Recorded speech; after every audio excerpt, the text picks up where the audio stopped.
Okay, bali ku Sakata Vibes wano wetuli tuyimidde ku Mayor's Garden kimu ku bifo ebibaddemu okulonda kwa akaluluka ekibiina kya NRM akamyufu era mu mbeera eno tugenda kwogerako n'omu ku babadde ba campaigning manager abawi b'amagezi abakubi ba pulaani ku sayidi y'omuwanguzi awangulidde wano ku Mayor's Garden amanyiddwa nga Shaka naye wano waba okusalawo kw'amaanyi nti ababalonda era nabo baba mu famire yammwe kabadde kamyufu akasunsula ani agenda kuba member wa agenda okukiikirira NRM agenda okukwata kadi ya NRM wa member wa parliament mu Ntebe municipality agenda ofuuka city very soon. Mugabiri ogamba otya?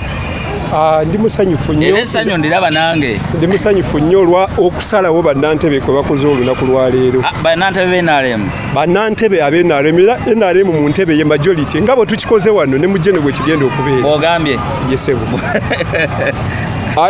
Ekisokera ddala Stephen yavaawa. Stephen mwana munnantebe bamuzaala ku Hill Road. Era nga mwana wa wano yasomera mu masomero ga wano. Mwana graduate munnamateeka era ebintu bye yasoma ne environment gye yakuliramu ayagadda gye yakulira alabe nga alina ettofaali lyabongerako mu bulamu bwabwe. Alright. Akalulu kabadde katya? Kabadde transparent nnyo kabaddemu obwerufu buyitirivu engeri kikiri nti kamugongo mubala bwe babala tewabaddeewo bubbi era mu bigambo byensuubira mu bakandidate bonna be tubadde twesimbyewo nabo sisuubirayo kigambo kya bubbi nti babbye akalulu. Oba waliwo enkola endala gye mwakozesezza okulaba nga musikiriza abalonzi? Waliwo enkola gye twakozesezza it's a strategy mu luzungu oba enkola ze muyinza okukola okusikiriza abantu era ekintu kye twakoze kyakulaba nti abantu obwongo bwabwe tubuleetera twagala olw'ebirowoozo bye tulina n'ebyo bye tulazeeko bye tusobola okukola naye nga tewali kirala kye twakozesezza. Abagamba mwafukumudde omusimbi ssente akalulu muguze kagule? Akalulu tetwaguze kagule kati nga bwe kyali emabega eyo waliwo partial lockdown eyatukose nnyo ne tugezaako tuusa obuwunga mu bantu. Of course ekyo oba okozesa ssente resources oba logistics n'ebintu nga bino toyinza kuleeta muntu kujja wano oba kukuumira kalulu nga yazze ng'olubuto lukalu ebyaddala obusente twabukozesezza okulaba nti abantu baffe abatukuumira akalulu n'abatuwa bwe kaba bwekali babeera basanyufu naye tetulina ssente gye twakozesezza kugula bwongo bwa muntu kuba tewali ssente egula muntu.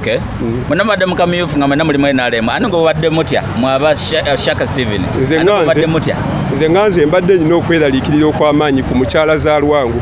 Actually siri surprised nti omukyala tumusiima atulabyeko nali nakiraba dda. Awo tekiba kibi okujjayo NRM munnamu abaddeyo nga bakiikirira? Ne gwe tututeyo si wa FDC muntu waffe wa munju.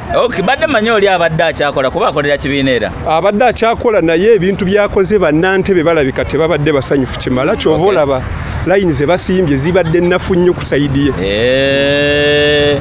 Singa abo be mbadde muvuganya nabo omu avaayo najja ku independent mulyoke nakyo?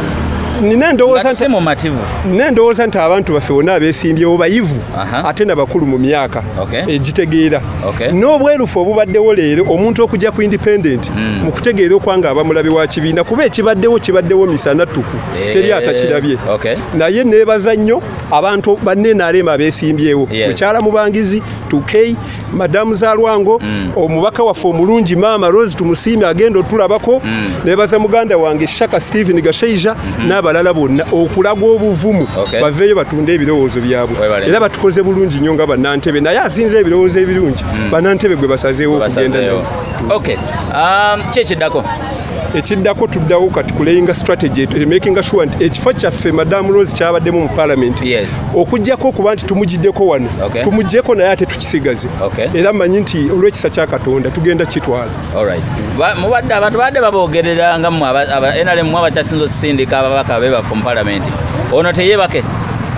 Ensonga lwaki olabye layini empanvu obusobozi bo babulabye era mu bintu bye tusuubiramu tetumusuubiramu kintu kyakwebaka ate yakirazeeko abantu abasimbye layini bonna bamumanyi yalaze nti ali mwogezi mulungi nnyo muyivu nnyo oluusi n'olulimi olubadde lutera okusumbuwa ababaka baffe eri ate lwasinga okutegeera ennyo ebirowoozo bye biramu tulina endowooza tagenda kutu disappointing. Ng'ojjeko wano ku Mayor's Garden bifo ki ebirala bye muwanguddemu? Tuwangudde Kigungu tuwangudde Bitooke, tuwangudde Lunyo Central, tuwangudde Lunyo East, tuwangudde Virus, tubadde bakubiri ku Manyagotu, Kitolo Central tubadde bakubiri, tuwangudde Kiwafu East, tuwangudde Katabi Kitubulu, ne wano wenyini wobadde layini ebaddemu n'obusota. Comprehensive waliwo ebifo ebimu bye tutanaba kufuna mawulire kati naye ffe bwe tugasse ebiriwo kyova olaba ngamba nti abatulabyeko ebyala 24 buli kyalo kibaamu n'ekifo kimu. Twakafuna results za bifo nga 13 ebimatalinga kuba kati akalulu kofunye wano obululu bwe tufunye wano wetaaga okugatta Kitaasa na Kasamba Manyaga wano Manyagotu okufuna obululu bwe tufunye wano wetaaga ebyalo 6 okufuna obululu bw'ekyalo kimu. Ebyalo ebisinga obukulu nga Kigungu ne wano tubifunye. Kale wabubaka eri abalonzi balina bonna obusembayo obubaka obusembayo tubadde twerumaaluma mu kaseera kano olw'okuba tuli mu nju ez'enjawulo. Kino ekibadde kituleetera okwerumaaluma kivuddewo. Mbadde mbasaba tukozese olulimi lumu era mbadde nsaba nti amaanyi ge tulaze mu kalulu kano waliwo mu wiiki emu okuva kati waliwo akalulu akalala akajja tulage amaanyi ago nga tusimba emabega wa mmeeya asinga okuba omuntu w'abantu gwe bayita Mutebi Michael Kabwama. Mugabi ogambye abantu basembe wa Mutebi Kabwama amaanyi g'olaze wano g'olabye wano gali gandisinga nako. Kale okulonda kubadde kutya? Kutambudde bulungi sebo. Shaka tumwagadde mwana mafuwa ku kintu ky'entebe, mwana mulungi, munnamateeka, amanyi abantu ba bulijjo n'omuntu awansi eno ku grassroots atambula bulungi. Nsula tumutadde tumuwadde mu gundi obulwe bwaffe obulungi. Bagambye Shaka yataddemu ssente gwe bakuguze mmeka? Nze sina na 10 kyendidde. Tewali. Oba ozigabidde abalala? Ate waliwo ncekinga sina na 10 Lwaki olonze Shaka? Shaka kuba NRM bonna babadde awo. Omanyi buli omu waliwo ekigambo kye tuyita instinct okweyimirirawo ng'omuntu. Kati Shaka yeeyimiriddewo ng'omuntu talina badonors amuteekamu ssente munnantebi ayogera bulungi ate muntu mulamu yeeyimiriddewo nga ye ola si ssente singa zibadde ssente bangi bamusinga kati nga Rosemary amaze mu palamenti emyaka 5 asinga Shaka ssente naye nga tumugobye. Mumugobye Rosemary nemuleta Shaka netuleta Shaka ate ne mukabona ajja kubamegira bonna anajja independent ani atusobola mu ntebe bangi taliyo bangi abajja oyo geno mugambe ekyo kirooto. Waliyo Stuart Lubwama akole ki? Waliyo Mbwate Kamwa aliwa ani amumanyi abali wano taliyo mukama kw'omukisa. Je bale baba kale sebo okulonda kubadde kutya? Kubadde bulungi. Olonzaani? Ndonze Shaka. Lwaki Shaka? Shaka mulonze kubanga musajja wa NRM mwana muto ati nje mulonze according to appearance ye tambadde wadde n'ekikumi. Babaguze nje simanyi oba baguze oba tabaguze nje tampadde wadde n'ekikumi nje nkola kiro nje nkola mu security naye mulonze mwana muto ninyogerayo. Olowooza nakukiikirira ebirowoozo byo? Ndowooza. Ani abadde amugezaagezaamu wano? Tumusiime. Ate wali mukabangi aka main olowooza ani ayinza omukangamu? Tewali asobola kumukangamu. Ajja kukikuba? Ajja kukikubira ddala 100%. Kubanga nje mulonze tampadde wadde ekikumi namulabako omulundi gumu naye ninga mbu n'omwana ajja kumuwa akalulu. Kale akalulu kabadde katya? Akalulu bannaye tekabadde ffeeyi abantu abamu beekubiridde baalidde ssente eggwanga lyaffe mulituze emyaka emirala 5 ffe bannantebe tuli banyiivu nnyo era meeya Mutebi tukunyiigidde tolina kwekubirira sayidi eggwanga era mulituze emyaka emirala 5 tubadde mu mbeera ya tumusiime ey'okutunyigiriza era batukomezaawo emyaka 5 obusente ne batubba musolo gwaffe.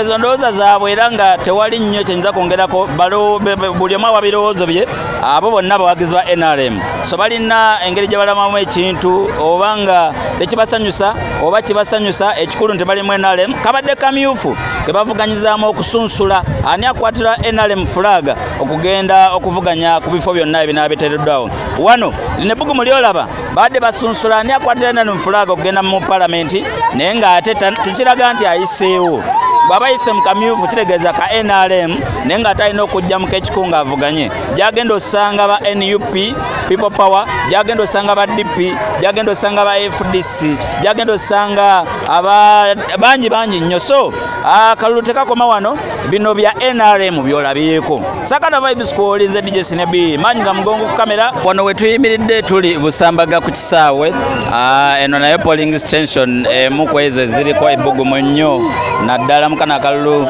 ak'ekikungo wano wabadde balondera okusunsulwamu ani akwatira NRM fulaga ku kifo ekya Member of Parliament Entebbe Municipality oba Entebbe City era nga ebbugumu libadde ddene nnyo bagenza okumalizanga omukyala omutenyo Zalwango Madina abadde akutekyakubiri olwo Shaka Steven n'abanga yabanyweddemu akendo era nga bwatyo kirabika okusinziira kubiriwo yandibanga yagenda okukwatira NRM kadi bawebere fulaga nga agenda mu Parliament ya Uganda wano Entebbe Municipality naye nga ate ayina bangi abokwanganga bagenda ovuganya nabo aba opposition so embeera bwetyo bweri naye nga ensonga za kujaganya mu NRM bwetyo bwetubadde nga tuli wano wereziretedde ate agenda ovuganya kuba meya oba avuganya kuba meya era nga naye ateekateeka okwita mu kamyufu ke NRM era najja naye n'ateekayo ebbugumu ly'amaanyi nnyo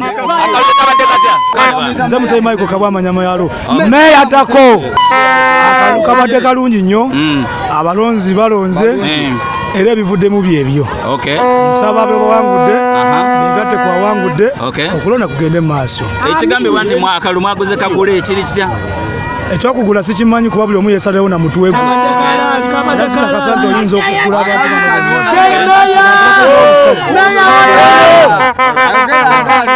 nze Mutemi Michael Kabwamanyama yalo meya dako